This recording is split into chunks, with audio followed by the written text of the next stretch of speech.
प्रिय दर्शकों, फिर एक बार स्वागत है आपका एक नई कहानी के साथ। प्रिय दर्शकों, आज हम एक दिल छू लेने वाली धार्मिक कहानी लेकर हाजिर हुए हैं। अगर आपको सनातन हिंदू संस्कृति पर सच्ची श्रद्धा और गर्व है तो कहानी को अंत तक जरूर देखें और हमारे चैनल को सब्सक्राइब जरूर करें। जय जय श्री राम, जय भोलेनाथ। आप कहानी की शुरुआत करते हैं। अर्जुन और वैदेही अब जंगल के नए संरक्षक बन चुके थे।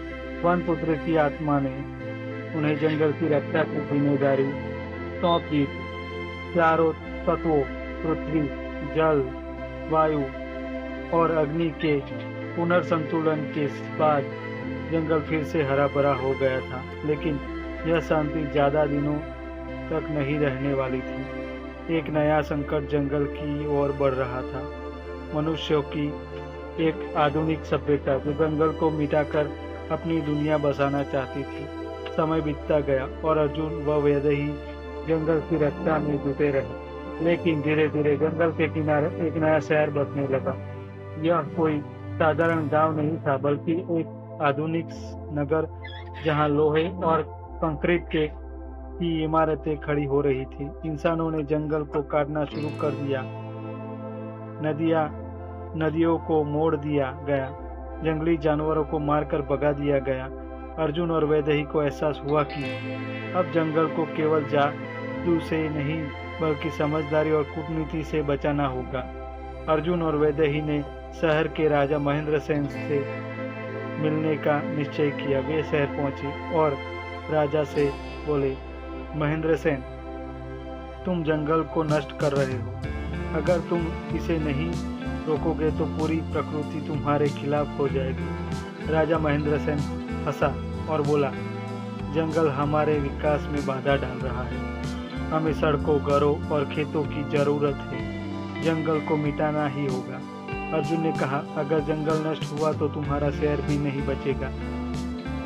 जंगल तुम्हें बारिश देता है, हवा शुद्ध करता है और तुम्हारे भोजन का स्रोत है। लेकिन महेंद्र सेन ने उनकी बात नहीं मानी। महेंद्र सेन ने जंगल में अपने मजदूरों को भेजा, जिन्होंने विशाल पेड़ों को काटना शुरू कर दिया। लेकिन जैसे ही पहला वृक्ष गिरा, पूरे जंगल में अंधेरा छा गया। हवा तेज चलने लगी, नदियों में बाढ़ आ गई। जंगली जानवर शहर की ओर भागने लगे। जंगल की आत्मा को क्रोध आ गया था। अर्जुन और वैदेही ने जंगल की आत्मा से प्रार्थना की और तभी वनपुत्र की आत्मा प्रकट हुई। मनुष्यों ने फिर से जंगल के संतुलन को बिगाड़ने की कोशिश की है, लेकिन अब समय आ गया है कि हम उन्हें सबक सिखाएं। वनपुत्र की आत्मा ने चारों तत्वों को जागरूक किया।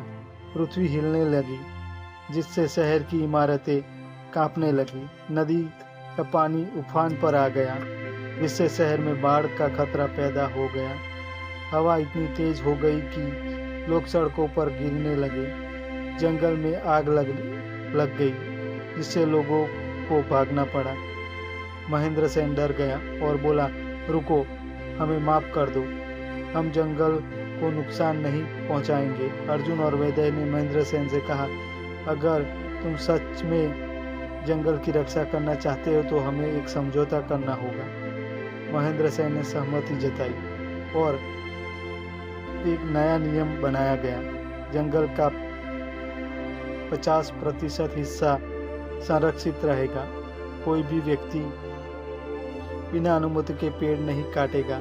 जंगल के किनारे एक हरित क्षेत्र बनाया जाएगा, जहां मनुष्य और जंगल के साथ रह सके।